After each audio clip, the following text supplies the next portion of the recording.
Welcome to Living Christ, an offering of the Spark of Humanity Network. My name is Martha Holden. I am a member of the Spark of Humanity Network. This is Living Christ. The idea being that, go into it in this little book, but that there is something that we're able to call the Christ, which is within each one of us. It's a potential, and it's wanting to live. And we can make the choice to live into that potential. So let me read you the little book. This is in the process of becoming an animated video, but not yet. Christ, maybe not what you expect. The Christ sings life, streams the divine, evolves being, flows toward fulfillment. Maybe more than Jesus, as we understand Jesus. We'll get to that in a couple weeks. There is Christ in everyone. We can't get rid of it. We can deny it. We can do our best to mangle it. We can try to distort it. We cannot get rid of it. We're stuck with it. We can choose to live in harmony with it. And deeper, we can choose to join it. It is the nature of the Christ to attract, heal, transform, blossom. When we let the Christ be true to its nature, it grows. When the Christ grows, we don't know what will happen. Whatever happens will be true. True. True. Probably lively. Scary. Maybe fun. Scary. Interesting for sure. Scary. Deeply joyous. Life.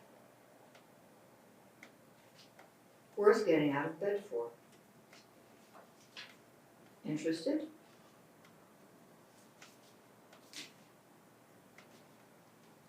Today we're talking about receptivity, or I am, unless you call up or zoom in. First we'll start with receptivity. Why is that relevant, or in what way is it relevant? We're talking about receptivity to the Christ. To the Christ principle, if you want to think of it that way. Or the Christ consciousness, some people call it. Or the Christ within. The Christ stream, I've heard it called, that is flowing through every one of us and bringing us, who knows where, but it's interesting. And it's about life. And like evolution, it's happening. And our resisting it is only creates misery for ourselves. So in a way, practicing receptivity to the Christ is the way that we become closer to our true and basic comfort. We're not going to find comfort any other way, although if we deny it enough and mangle it enough and distort it enough, often we can feel like we're comfortable, or we can think we are when we compare our insides to other people's outsides, or our outsides to their outsides.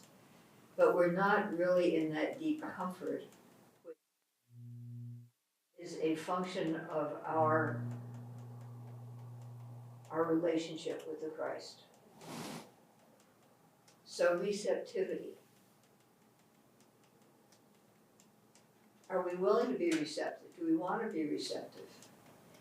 And even before we go there, or maybe along with that question, is do we take responsibility for what we are receptive to from where we are receiving? Part of the literature or the publicity about this video series is that it's a conversation toward mucking out the stable. Whether we think of it as a historical stable, 2,000 years ago in Bethlehem, whether we think of it as the stable of the Christian tradition, whether we think of it as our personal internal stable, the question of receptivity, part of wound up in that is, are we choosing intentionally, taking responsibility for being receptive to the Christ within us, the Christ around us, the Christ of whom we are members, of whom we are creatures? There's a lot of, to use the word of the publicity, there's a lot of muck around, there's a lot of negativity, there's a lot of distraction, there's a lot of ugliness, dreck, whatever. They're harder, fiercer, harsher words, but let's stick with muck. There's a lot of that around, and if we just say, oh, I'm going to be receptive, until we have developed a practice, until we have somehow developed or invited or been graced with filters of some sort, something that will make sure that what we are being receptive to is the Christ, or some factor of the Christ, some function of the Christ. It may be the evolution, as we say, we're in a planetary process of evolution of consciousness. Being is being, if it's that, if it's the flow toward fulfillment, it's streaming the divine, it's singing life. Our decision, our faithful and consistent decision to be receptive to what we're calling the Christ. You can call it whatever you want, but here we are, so we're calling it the Christ. To be receptive to that is important, that's relevant to this whole process.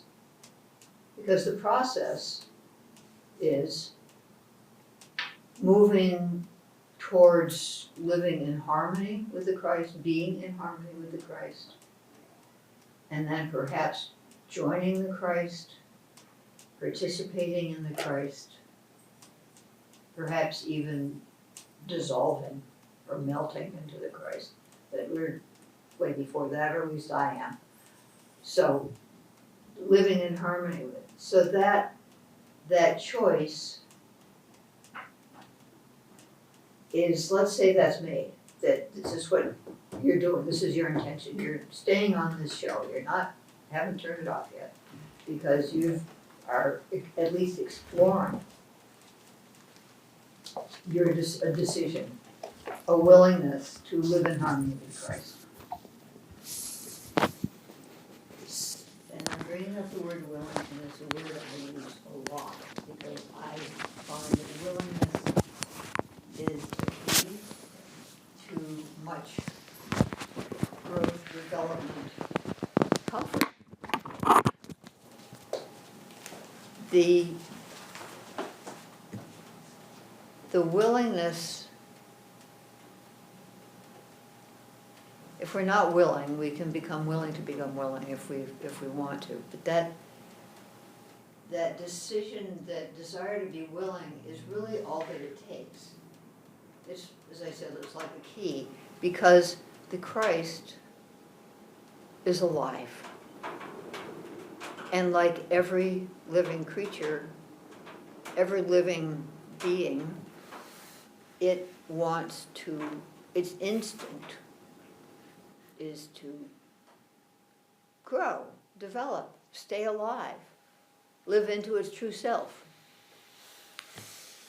And if it's within us, if it's essentially, one way of looking at it is the Christ within us is really our true self.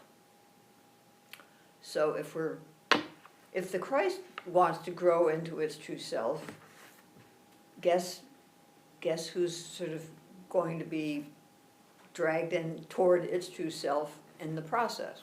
That's us. That's every one of us. So there's the willingness business here. I read about it being scary, fun, interesting, scary, deeply joyous. And it can take a while, it took me years, to sort of recalibrate my inner receptors, my whole inner network toward this, which I knew on some level was the deepest joy. This is where true comfort was, not any place else. That this is, and wherever it led me, because when the Christ grows, we don't know what will happen. So, and it can take a long time, and it can take consistency. Well, it doesn't require, it invites consistency. Because who's consistent? Maybe you are, but rarely, I'm just beginning to become consistent. So there's that willingness to join the journey of coming into harmony with the Christ within us. And really, I'm developing this, that when we are in harmony with the Christ within us, we don't really need to worry about what's happening around us, because the Christ within us will lead us. When we get into deeper relationship, it will lead us into what we're needed to be in order for the fulfillment of the Christ in those around us, in the situation and everything that's going on. So it starts with us. Maybe you know that great song, "Let there be peace on earth and let it begin with me." It's the same thing. It begins with us, with our personal, unique relationship with the Christ, our coming into harmony with it, not to worry about anybody else.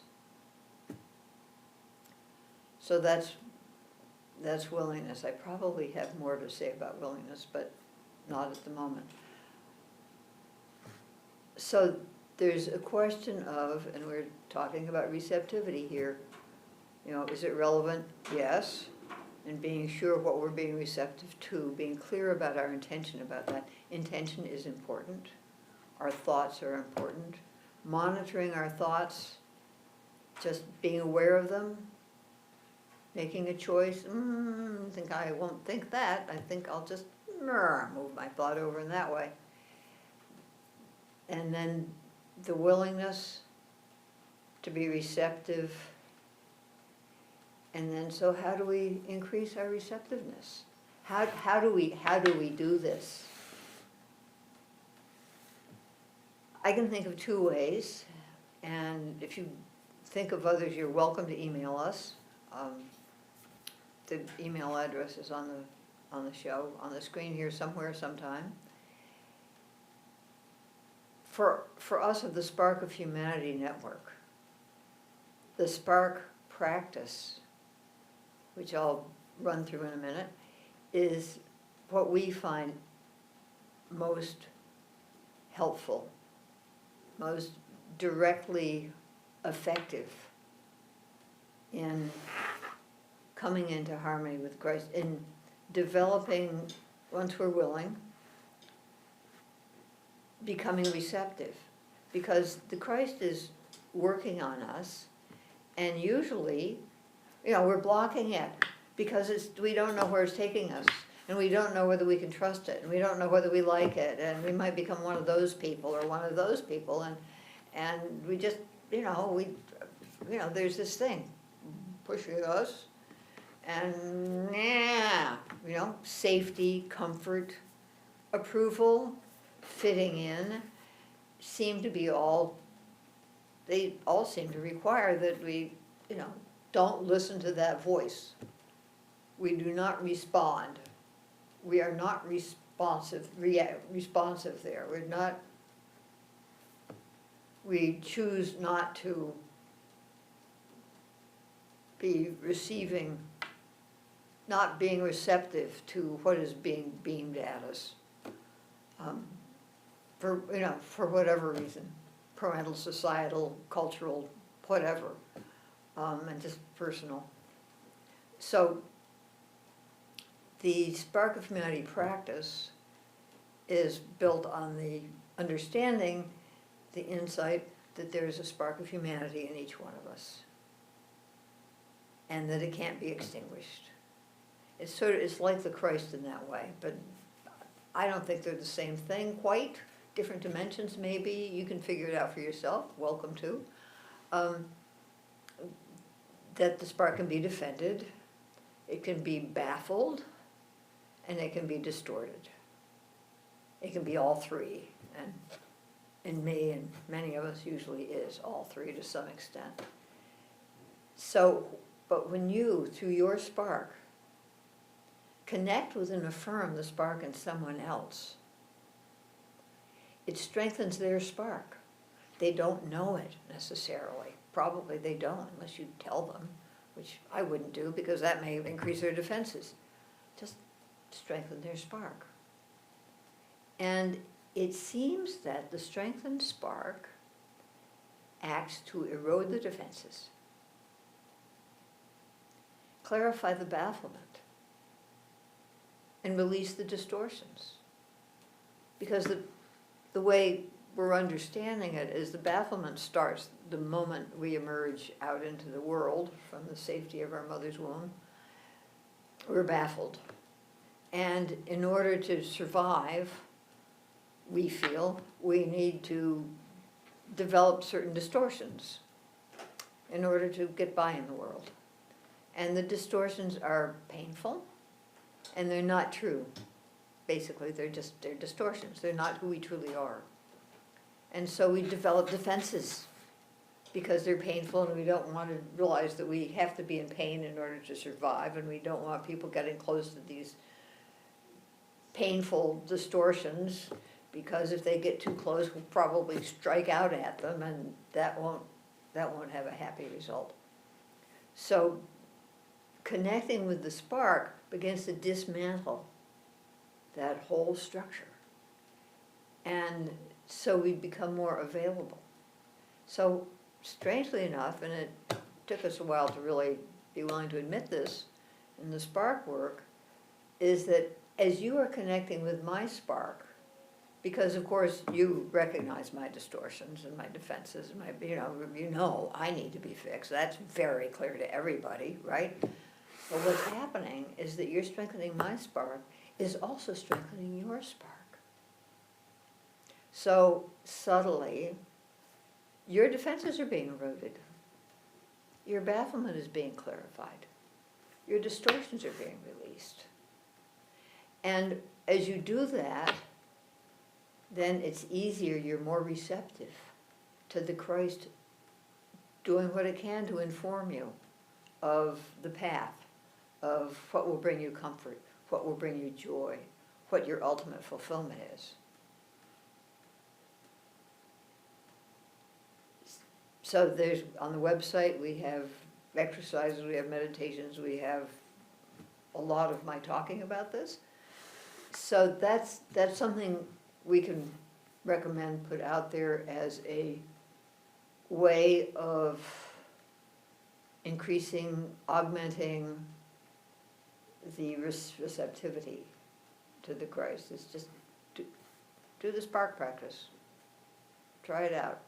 Keep trying it out. It takes a while. At least it took a while for me and many of us. So just, give it a try. The other avenue that I'm aware of, and there may be others, and you're welcome to get in touch and let us know, please, to facilitate the receptivity is gratitude. And possibly just gratitude for, I had breakfast this morning, I'm grateful. I have a roof over my head, I'm grateful. I have legs, I can walk, or whatever.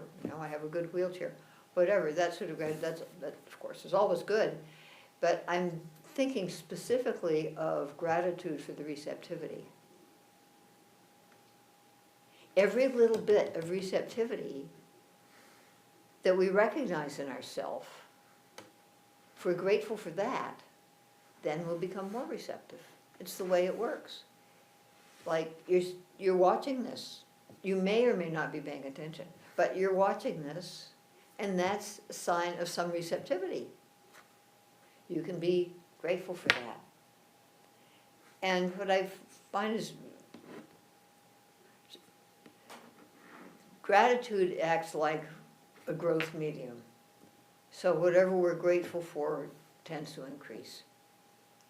So if we want receptivity, be grateful for the receptivity we have. And be really grateful for it, and pay attention to it. Be aware. Am I more receptive today than I was yesterday? That's good. One of my stories about being non-receptive on my part, because it's subtle, the way that the Christ at least works on me. There's a line in one of the Psalms, I will guide you with my eye. Do not be like horse and mule, who must be fitted but with bit and bridle, or else they will not stay near you. I was packing, I was getting ready to go on a trip, and I was at the drugstore picking up whatever, my meds, whatever. And there by the cash register was a box of, to be sold, mint lozenges for dry mouth. And there's a way that my eye is attracted to certain things. I have another friend who has the same phenomenon, which is why I dare bring it up. And there's a way, it's sort of like my attention is drawn to that. And I, being the crusty New Englanders that I am, it's like, oh, I don't need that. I can do fine with that. And I'm just, I'm not spending money on something I don't need. And that's, put out there. Who knows who's making a profit off that? I'm not having anything to do with it. Well, of course, sure enough, on the bus the next day, I can't remember, I didn't have water, or the bus didn't supply water, and I was dying of thirst. And boy, I wish I'd gotten those lozenges. Thank you for pointing them out to me, and thank you for pointing out to me that when my eye is caught by something, in some ways, that's how, one of the reasons we have to start, or not to start, we have to continue being sure that we're being aligned with, what can we say, our purpose in being in harmony with the Christ, aligned with the Christ purpose. It doesn't make any difference how you language it to yourself. It's that choice to explore this reality, to expand into this reality, and see what it's like, and develop your own relationship with it. I can only tell you what I've done and the people I work with have done. It's unique to you. I don't know the way for you. And at this point, you probably don't know the whole way for you, but at least you know where you are right now. And that's crucial, so you can be grateful for that. I'm here. I'm willing to consider embarking on this process of living Christ and letting the Christ live in me and through me. Letting the Christ live me. That's fairly dire and extreme, but that can be where we go. If we choose, we can cut off the process whenever we want. But we can choose that. And we can realize that, I've realized anyway, that when I cut off the process, that just creates misery for myself. So I'm more willing to have the powerlessness, the lack of control of having the Christ live the life, rather than me with my feeble, selfish attitudes. It doesn't work for me. Anyway, may it work for you, and or whatever. May you choose and know your choice and be grateful for it. Thank you for joining us. Take care.